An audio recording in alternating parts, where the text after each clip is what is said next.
The Great Happiness. समन्ता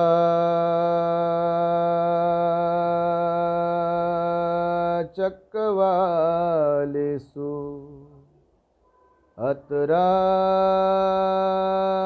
गच्छन्तु देवता सद्धम्मं मुनिराजस्य सुनन्तु सगमोक्षदं धम्मश्रवणकालो अयं भदन्ता धम्मश्रवणकालो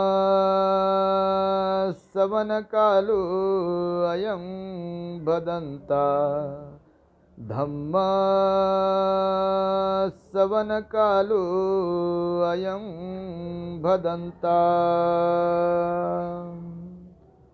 संपूर्ण जगाला ज्यांनी सुख शांती मानवता तथा दुःख मुक्तीचा आर्य संदेश दिला असे ते दुःख मुक्तीचे मार्गदाता दुःखमुक्त महामानव महान कारुणिक तथागत भगवान सम्यक संबुद्ध तथागतांनी आपल्या शुद्ध प्रज्ञेतून निर्मिलेला सद्धम्म आणि त्याच सद्धम्माचा गेली 2500 वर्षांपासून सातत्याने अहोरात्र प्रचार आणि प्रसार करणारा पूजनीय भिक्खू संघ, ज्यांच्या महान आणि असीम त्याग प्रभावामुळे आपल्याला जो हा अनमोल असा बुद्ध धम्म लाभला आणि ज्यांच्यामुळे आपल्याला हे एवढे मोठे वैभव प्राप्त झाले, असे महान युग प्रवर्तक भारतीय राज्यघटनेचे प्रमुख शिल्पकार परमपूज्य बोधिसत्व डॉक्टर बाबासाहेब आंबेडकर आणि सर्वच परिवर्तनवादी संत महापुरुषांच्या महान अशा विचारांना स्मरून आज या मंगलमय दिनी श्रद्धावान धम्मोपासक भाऊसाहेब चव्हाण आणि श्रद्धावान धम्मोपासिका मीनाबाई चव्हाण, अमोल भाऊ, छायाताई, मायाताई आणि चव्हाण परिवाराचे इथे उपस्थित असलेले सर्व आप्तेष्ठ नातेवाईक पाहुणे मंडळींनो, प्रथमतः मी चव्हाण परिवारास मनपूर्वक शुभेच्छा देतो आणि आईबाबांचं मी अभिनंदन करतो की आपण हे नवनिर्मित घर घेतलेलं आहे आणि या घरामध्ये आपला परिवार राहील। परिवारास मिळालेल्या आयुष्यामध्ये सुख शांती समाधान आयुष्य आरोग्य आणि बल प्राप्त व्हावे यासाठी म्हणून आत्ताच आपण मंगल मैत्रीचा पाठ श्रवण केलेला आहे। ती भगवान बुद्धाची वाणी होती जी आपण आता श्रवण केली आहे।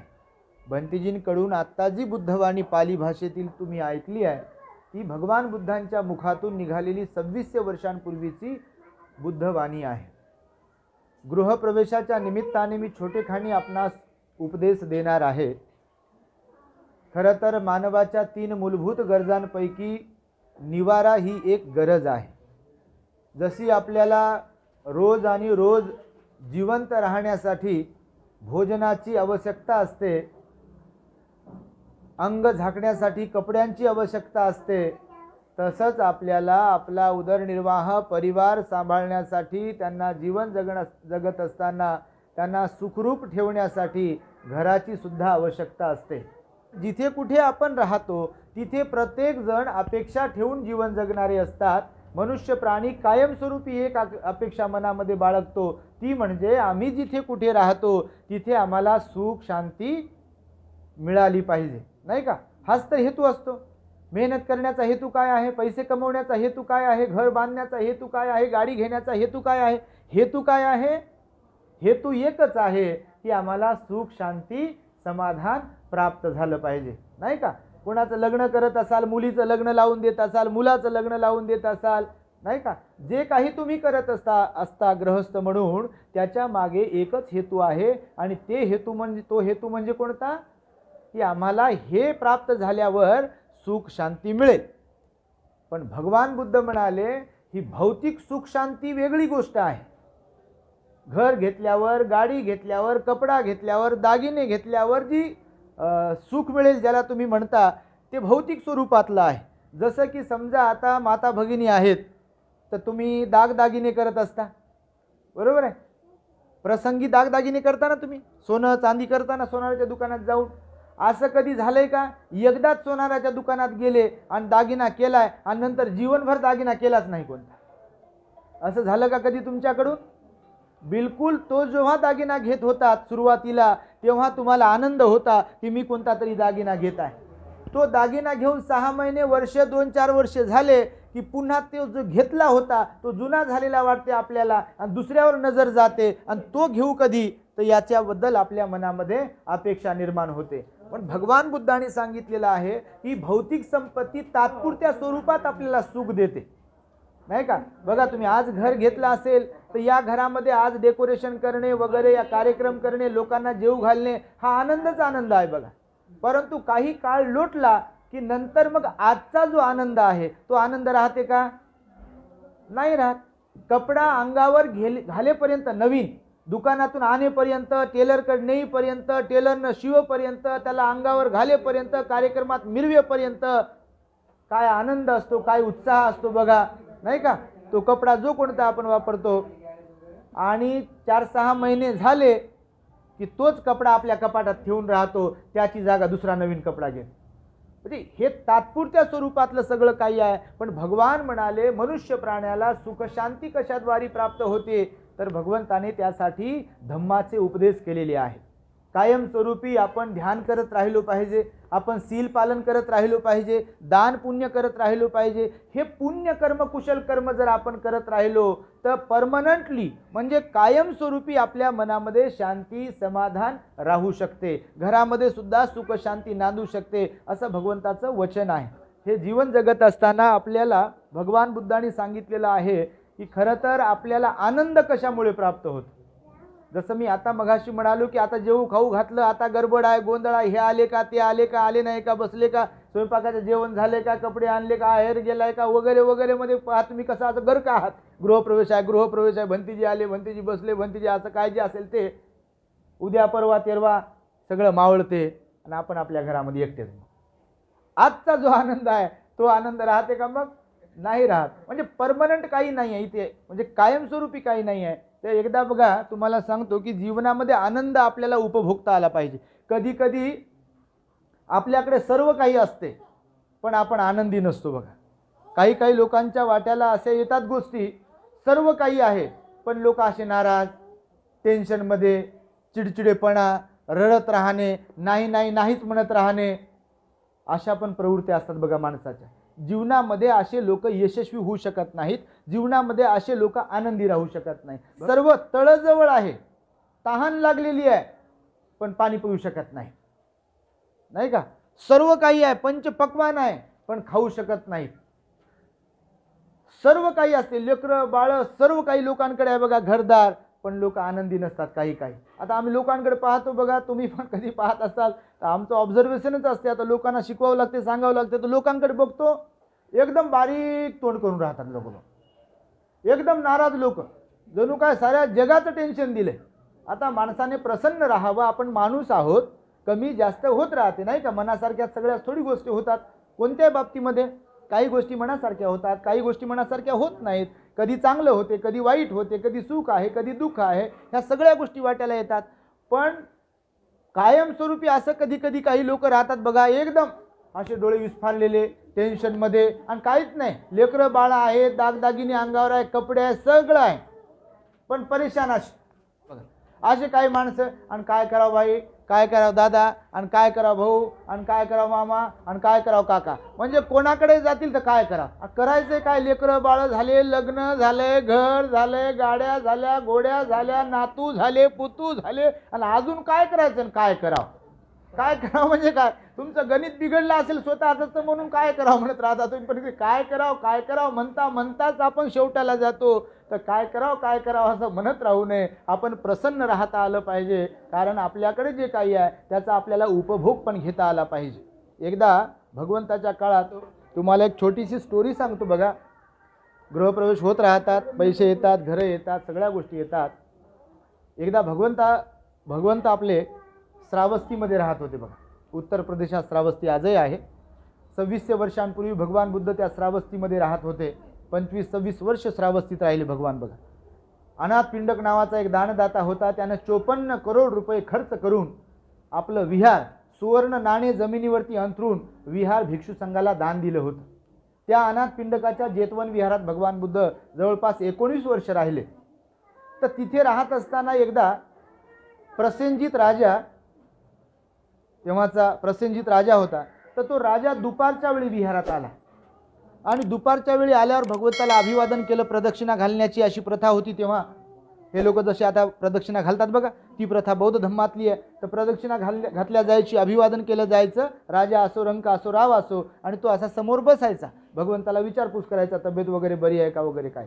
मग तो राजा तसा आला, प्रसेनजित राजा, आणि भगवंताला अभिवादन केलं, प्रदक्षिणा घातली आणि एका बाजूला बसला. आणि एका बाजूला बसल्यानंतर भगवंताने त्याला विचारलं, महाराज असे अवेळी तुम्ही आज कसे काय विहारात आले? कारण राजा दोन्ही वेळ विहारात जात होता, सकाळी पण जात होता आणि संध्याकाळी पण जात होता, भगवंताचे आशीर्वाद घेण्यासाठी, प्रवचन ऐकण्यासाठी, राजा जरी असला तरी सुद्धा. आणि मग दुपारच्या वेळी कसे काय आले विचारल्यानंतर राजाने सांगितलं की भगवान, काल आपल्या नगरातला एक सावकार मरण पावला. त्याला कोणी लेकरू बाळ वगैरे काही आता शिल्लक नाही आहे. त्यामुळे त्याची जी धन दौलत आहे तर आमच्या प्रथेनुसार ती जप्त करण्यासाठी म्हणून आम्ही गेलो होतो. आणि आताच गाड्या पुढे पाठवून दिल्या त्याच्या धनदौलतीचं सामानाच्या राजवाड्यावरती, आणि आम्ही आपल्याकडे आलो. तर भगवंताला तो म्हणतो, भगवान त्या सावकाराबद्दल मला जर विचाराल तर काय सांगू भगवान? मी आतापर्यंत असे लय लोक पाहिले, श्रीमंत असलेले, सावकार असलेले, परंतु या सावकारासारखा माणूस मी आतापर्यंत पाहिला नाही. भगवान म्हणाले, कसं काय? तर तो प्रसेनजित राजा म्हणतो की भगवान, त्याच्याकडे आम्ही आता मोजलं त्याची धनदौलत तर 80 लाख सुवर्ण मुद्रा होत्या. 80 लाख सुवर्ण मुद्रा होत्या. आणि रुपयाचं तुम्ही विचाराल तर ते अगणित होते. परंतु त्याच्या बद्दल तुम्ही मला जर विचाराल तर तो सावकार असून देखील, धनवान असून देखील, श्रीमंत असून देखील त्याच्या अंगावर खादीचे 2च वस्त्र होते अनेक दिवस, ते बी असे जीर्ण झालेले, फाटलेले, तुटलेले, आणि तेच घालायचा. त्याचा रथ म्हणाल तुम्ही तर तोही जीर्ण झालेला, आणि वरती छत म्हणाल तर फाटलेली ताडपत्री वरती तो लावत होता. जेवण म्हणाल तर कन्या किंवा आंबील खात होतात हकीकतमध्ये. आणि मी आश्चर्यचकित झालो की एवढा मोठा धनवान असलेला सावकार एकदम चांगल्या प्रकारे उपभोग घ्यायचा सोडून धनदौलतीचा एवढा कंजूसच कसा काय राहिला असेल. तर भगवंतांना मग असं सांगितल्यानंतर भगवान म्हणाले की हे महाराज, काही काही लोक असे असतात, त्यांच्याकडे धन दौलत भरपूर काही असते, ते असं सांभाळू ठेवतात. कुलूप लावू कपाटाला, कुलूप लावू त्या कपाटाला ठेवतात.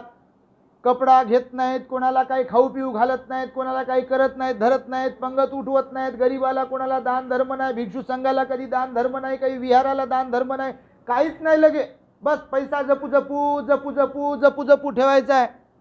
त्यांना हे लक्षात येत नाही की आपलं बटन कधी दबू शकते, आणि बटन दबलं की माल इथंच राहते, धन दौलत इथंच राहते, आपण गेलो.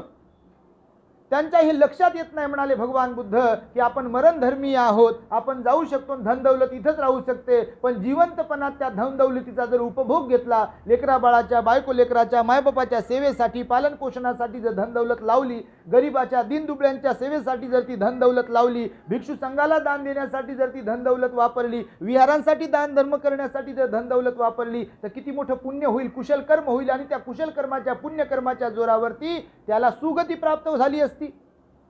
मग भगवान बुद्ध म्हणाले की असे काही जे लोक असतात की जे आपल्या धनदौलतीचा उपभोग घेऊ शकत नाहीत, धन दौलत तर असते पण तिचा उपभोग घेत नाहीत, तर भगवान म्हणाले असे जे लोक असतात त्या लोकांना मी जंगलातल्या तलावासारखं समजतो. जंगल असते, फार दूरवर गावाच्या एखादं जंगल असेल म्हणाले भगवान बुद्ध, आणि त्या जंगलामध्ये एखादं तलाव आहे, खूप मोठा तलाव आहे, त्याला पाणी आहे, पण तो फार लांब जंगलामध्ये आहे. माणसाच्या उपयोगाचा आहे का तो? काही नाही. मग त्याचं पाणी नितळ असेल का, स्वच्छ असेल का, पिण्यायोग्य असेल का? तर नाही. त्याचा उपसाच नाही. तर उपसा नसल्यावर पाणी स्वच्छ असते का? ते नाही. विहिरीचा उपसा असेल तर पाणी स्वच्छ असते, पिण्यायोग्य असते. उपसा झाला नाही की पाणी खराब असते, घाण असते, ते पियासाठी वापरत नाही. भगवान म्हणाले असे जे लोक असतात मग की धन दौलत असून सुद्धा दान पुण्य करत नाहीत, धन दौलत असून सुद्धा आपल्यासाठी वापरत नाहीत, तिचा उपभोग घेत नाहीत, ते जंगलात असलेल्या त्या वनवासी तलावासारखे असतात. परंतु जे लोक दान पुण्य करतात, जे लोक आपल्या संपत्तीचा उपभोग घेतात, घर वगैरे बनवतात, लेकराबाळाच्या शिक्षणासाठी वापरतात, कपड्या लत्यासाठी वापरतात, खाण्यापिण्यासाठी वापरतात, आपल्या नातेवाईकांना मदत करण्यासाठी वापरतात, गरीब दीनदुबळ्यांसाठी मदतीसाठी पैसा वापरतात, असे लोक जे असतात, असे लोक असतात गावाच्या शेजारी जे तलाव असतो, गावाच्या शेजारी जो तलाव असतो ते त्या तलावासमान असतात. कारण गावाच्या शेजारी असलेला तलाव हा पिण्यायोग्य पाणी लोकांना पुरवतो. जसं इथं जायकवाडीचं धरण आहे की नाही, पैठणला जायकवाडीचं धरण, त्या धरणाचं पाणी औरंगाबादला येते पिण्यासाठी. हालाकी ते नदीचं पाणी आहे बरोबर, पण ते शहराजवळ गावाजवळ असल्या कारणाने त्याचं पाणी पिण्यासाठी वापरू शकतात. पण जंगलामध्ये जे तळे असतात माणसं त्याचं पाणी पिऊ शकत नाहीत, कारण ते जंगलात आहे. आणि म्हणून या कथेद्वारे भगवंताने असं सांगितलं आहे की मनुष्याने कंजूस राहू नये, कारण आपण जाणारे आहोत, आपण इथे राहणारे नाही. आणि म्हणून जे काही जपू जपू जपू जपू ठेवलंय, ज्याचा वापर केला नाही किंवा काय काय अशा प्रवृत्त्या भरपूर असतात समाजामध्ये, तर भगवान म्हणाले ती प्रवृत्ती काही कामाची नाही. आपण मरणधर्मी आहोत. जे जे काही म्हणून इथे आपलं आहे ते आपण जाताना इथेच ठेवून जातो, आणि जातो फक्त आपण. ही गोष्ट कायमस्वरूपी लक्षात ठेवावी. आणि म्हणून जे कोणी आपण आई वडील असाल किंवा मुलं बाळ असाल तर आपल्याकडे धन दौलत आल्यानंतर आपलं घर असायला पाहिजे, नाही का. आपल्या लेकरा बाळाला परिवाराला चांगले कपडे असायला पाहिजे, गृहस्थ आहात तर दागदागिने असायला पाहिजे, नाही का. घराची सजावट वगैरे चांगली असली पाहिजे. आपण धार्मिक असल्यामुळे आपण दान पुण्य करणारे असलो पाहिजे, नाही का. बुद्ध बाबासाहेबांनी सांगितलेलं दान पुण्य आपण करत राहिलो पाहिजे. भिक्षू संघाला घरी बोलावत राहिलं पाहिजे, त्यांना चिवर आदी दान दिलं पाहिजे, भोजनादी दान दिलं पाहिजे, परिष्काराचं दान दिलं पाहिजे, विहारामध्ये गेलो पाहिजे, विहारामध्ये काही लागतं का तिथे काही दान धर्म केलं पाहिजे, कधी अनाथ आश्रमात गेलं पाहिजे, कधी वृद्धाश्रमामध्ये गेलं पाहिजे, कधी सिग्नलवरती राहणारे लोक असतात किंवा कधी असे काही पाल मांडून राहणारे लोक असतात, त्यांचे पण आपण कधीतरी झालो पाहिजे. कारण धन दौलत तर इथंच राहील ना, पण आपल्या धन दौलतीमुळे कुणाच्या चेहऱ्यावर जर हास्य फुलत असेल तर ते पुण्यकर्म आहे, नाही का. कपाटात ठेवून मरून जाण्यापेक्षा त्या धन दौलतीतला थोडा का भाग होईना आपण जर कुणाला वाटला तर बघा लोक प्रसन्न होतात.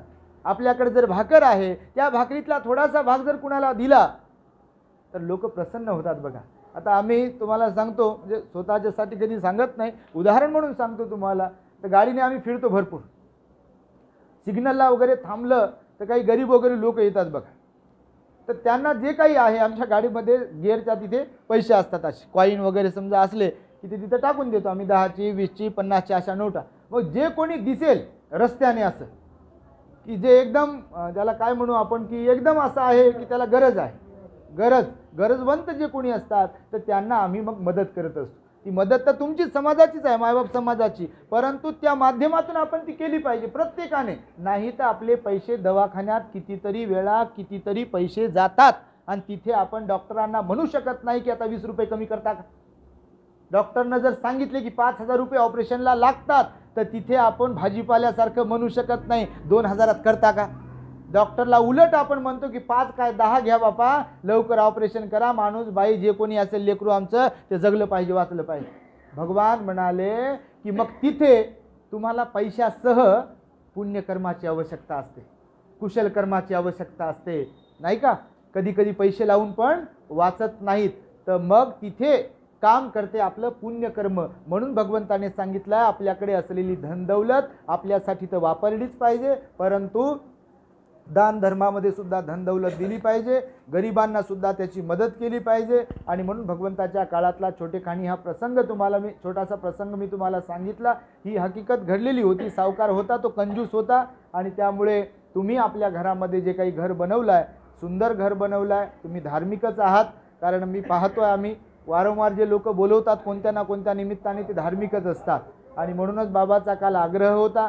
नाही तर काही लोक असे असतात की धार्मिकता वगैरे हे काही नसते, घर भरणी करायची आम्हाला, असे लोक म्हणतात. घर भरणी वगैरे काही नसते. वास्तू शांती वगैरे काही नसते, घर शांतच आहे. शेवटचा मुद्दा सांगतो तुम्हाला. बऱ्याचदा असं होते की लोकांना वाटतं बा घरभरणी करायची आम्हाला, तर घरभरणी करायची तर मग ते नारळ आण, ते बाहुली आण, मिरच्या आण, लिंबू आण आणि घोड्याची नाळ आण, ते हिरवं फळ असते कोणतं तरी, ते लावतात लोक. मग मी एकदा काल परवा एका ठिकाणी विचारलं, घरी गेलो असंच, लोक म्हणे बा भंतेजी आमच्याकडे जरा परित्राण वगैरे पूजा घ्यायची. मी म्हटलं काय झालं, घरामध्ये भांडण तंटा सुरू आहे म्हणे, कोणी काही व्यवस्थित वागत नाही. त्यांनी सांगितलं. तर मग मी म्हटलं बा घरभरणी वगैरे केली होती का, गृहप्रवेश वगैरे केला होता? हो म्हणे भंतेजी गृहप्रवेश केला होता म्हणे, लई लोकांना जेव घातलं म्हणे, असं केलं तसं केलं, काय काय केलं. म्हटलं केलं काय, तर ते अगोदर त्या दुसऱ्या पद्धतीत होते. तर त्यांनी सांगितलं भंतेजी म्हणे ते कोणाला तरी बोलवलं आणि ते काय काय केलं. मग त्यानं सांगितलं बा ते लिंबू बांधा, मिरची बांधा, बाहुली बांधा, घोड्याची नाळ बांधा. म्हटलं किती वर्ष झाले गृहप्रवेश करून? त्यानं भंतेजी 10-15 वर्ष झाले गृहप्रवेश करून. ते लटकवलंय दरवाज्यात, त्यानं काहीच काम केलं नाही, ते मुकच बसले. मग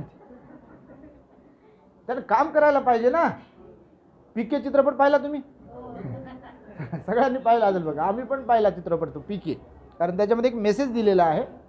तो भिक्षूचा रोल जो होता ते कट केला, तो सीन पूर्ण दाखवला नाही, कारण मग ते बुद्ध धम्माचा विजय तिथे दिसला असता आणि तो मेसेज देत नाहीत मीडियावरती, कुठल्याही चित्रपटातून बुद्ध धम्माचा मेसेज देत नाही. तर मग त्यांना बोललो मी की हे जे काही आहे असं काही नसतं. घरामध्ये सुखशांती नांदण्यासाठी घरात राहणाऱ्या लोकांचा स्वभाव महत्त्वाचा असतो. वडीलधाऱ्या लोकांचा सन्मान झाला पाहिजे लेकरांकडून, नाही का. घरामध्ये एकमेकांच्या बद्दल प्रेम पाहिजे, आपुलकी पाहिजे, जिव्हाळा पाहिजे. बुद्ध बाबासाहेबांची मूर्ती असेल तर दररोज वंदना झाली पाहिजे, 4-5 मिनटं आपण बसलो पाहिजे, थोडंसं ध्यानालय बसलो पाहिजे, सिलवानपण असलो पाहिजे, सदाचारी असलो पाहिजे, नाही का. लोकांना चहापान करत राहिलं पाहिजे, कोणाला जेऊ खाऊ घालत राहिलं पाहिजे. एवढंच राहिलं म्हणे भंतेजी, एवढं काही केलं नाही म्हणे आम्ही, खरं सांगतो तुम्हाला, आम्हाला हे काहीच माहीत नव्हतं. म्हटलं व्यर्थ गेलं मग तुमची 10-15 वर्ष. म्हणजे ही गोष्ट सांगून याला 2 वर्ष झाले असतील, हे सांगितलं, पूजा वगैरे घेतली, प्रवचन केलं, तर आता एवढे धार्मिक आहेत. तुम्हाला खरंच काय सांगू की नेहमी भंतेजीला बोलवतात, विहारात येतात, दान पुण्य करतात, धर्माचं आचरण करतात, उपवासाचं पालन करतात. तर लोक बदलतात आणि लोकांनी बदललं पाहिजे. म्हणून तर भगवंतानं पंचशील पाळायला सांगितलं, म्हणून तर भगवंतानं ध्यान करायला सांगितलं, म्हणून तर भगवंतानी दानपुण्य करायला सांगितलं, म्हणून तर भगवंतानी स्वतःला चांगलं बनवायला सांगितलं. हा उपदेश फक्त बुद्ध धम्मात आहे.